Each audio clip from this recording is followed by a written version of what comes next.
Dad? Are you okay? Masama po ba pakiramdam nyo? Hindi anak, okay lang ako. Kaso lang, kinausap ako nung administrator dito. Dami na daw nagrereklamo dahil doon sa mga away natin eh.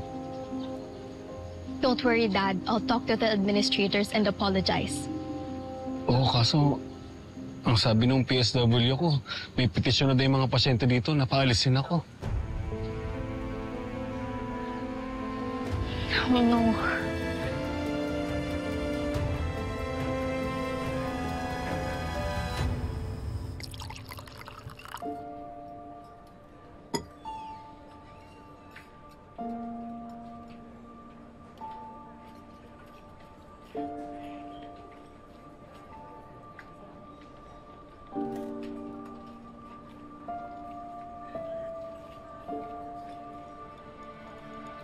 Tito.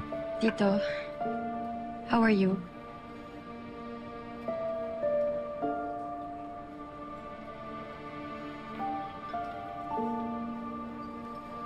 Kamusta po kayo?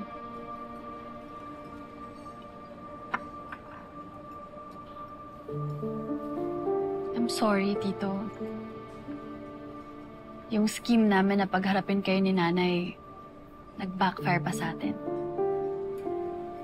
I'm confused.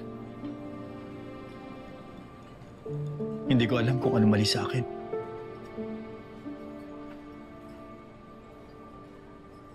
O kulang.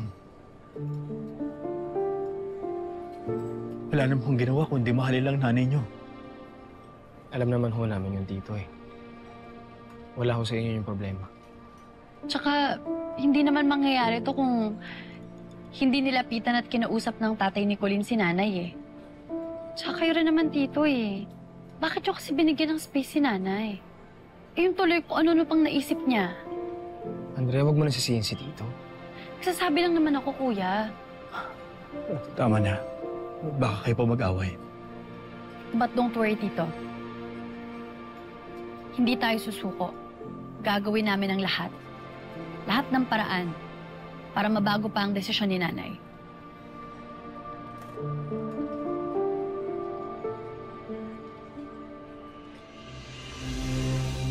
Okay, Ma'am. Thank you very much. Ma'am, meron daw pong problem sa nursing home. Yes, I know. I got an email from the administrator. They want your dad out. They already did? Yeah. After a week, dapat daw wala na doon ng daddy mo. Kasalanan niyo magkama to. Bakit po kami? Kayo po yung nag-start ng fights. Kayo po yung gumawa ng gulo doon. Kayo ang dahilan kaya ako nagwala. Kayo nang inutil mong ama. Don't call him that!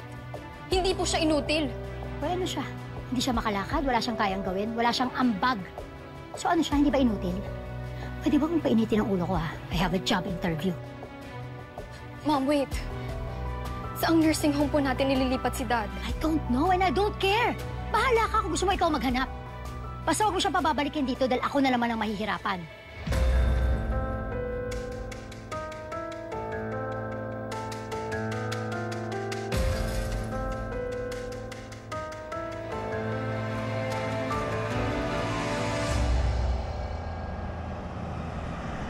Dad is being kicked out of the nursing home. And Mom refuses to take him back to our house. I spent the entire day searching for a new home, but I can't find one. Oh dear, that's just awful. See around if anyone can help. Mrs. Wilson, Mr. Wilson, can Dad stay here? I'll visit him every day, I promise. We'd love to help you, Jessica. We're just not equipped to help your dad. We just don't have the proper medical equipment at the moment. What we can do is cover all the costs once you find a nursing home for him. Where did you get those bruises from? It's Mom. She hurt me. And Dad. Dear Lord, we should report her to the Child Protection Services. No, Mrs. Wilson, no, please, no. But she's hurting you, Jessica.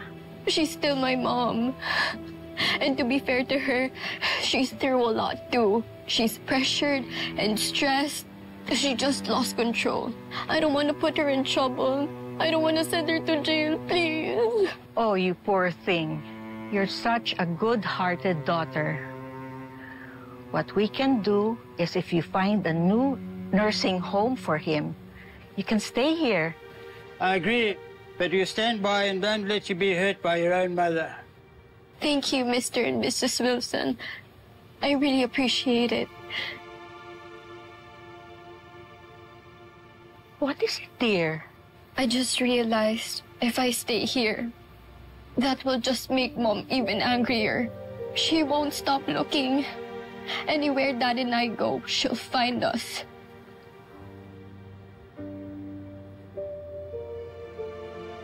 Have you thought of going back to the Philippines with your dad? I think that's what Manuel would like to do. Actually, I did promise Dad I'd find a way. But I don't know if we can afford it. We don't have money. We haven't even talked about it yet. We don't have a plan. Well, when you do, we will help. That's the least we can do for Manuel. Thank you. Thank you, Mr. and Mrs. Wilson. Thank you. Thank you very much.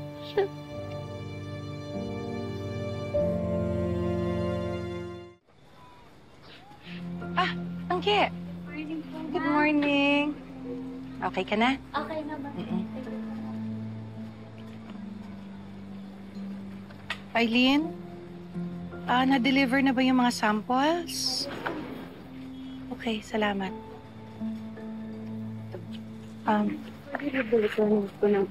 For delivery? Yes po. Okay. Alright. Salamat. Okay.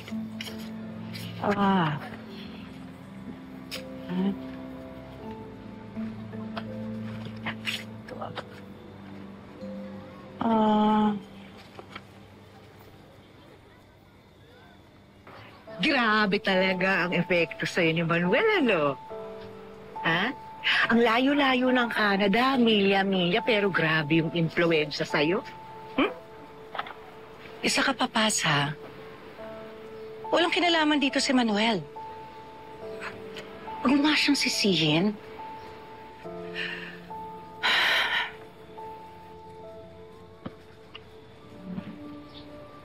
Teka nga muna, bakit kailangan kong mag-explain ng desisyon ko sa inyong lahat? Dahil, Mars, parang may something, no? Hindi mo ba naisip na parang konti lang naman na maling desisyon mo? Kasi lahat ng taong nakapaligid sa'yo, yun na yung sinasabi. Hindi mo ba naisip na lahat ng taong nakapaligid sa'yo naapektuhan na? Unang-una, yung mga anak mo. Dahil umasa silang magiging tatay na nila tong si Noah. Minahal pa naman nila yung tao. Ikalawa, itong kawawang si Noah, utang na loob. Naapektuhan na yung trabaho. Kung hindi late, absent. At ito ka, nabalitaan ko nung isang araw naglasing daw nung gabi. Mars naman. Kaya siguro hindi mo naman masisisi ako na na-adjit na ako dyan kay Manuel, di ba? Dahil siya ang root cause ng lahat ng kaganapang ito. Wala kang kinalaman dito si Manuel sa desisyon ko. Hindi nga. Alam mo, Mars, feeling ko lang, ha? In denial ka. Ayun. Nakita ko na. Mahal mo pa rin si Manuel, no? Sayo ko na eh. Kasi ba naman, di ba? Bigla na lang nagbago yung ihip ng hangin. Ikakasal ka na eh. Ikakasal ka na. Pero nagbago pa rin ang desisyon mo. There's really a something. Ganda. Mag-real talk tayo, ha? Sabihin mo sa akin yung totoo. Bago ka matulog sa gabi ganito, sino yung iniisip mo? Noah, Manuel. Sino? Sagot? Wala. Talaga lang, ha? O, sige. Pag-gising mo sa umaga ganyan, sino yung unang pumapasok sa utak mo? Sagot? Aba. Mo ko niloloko.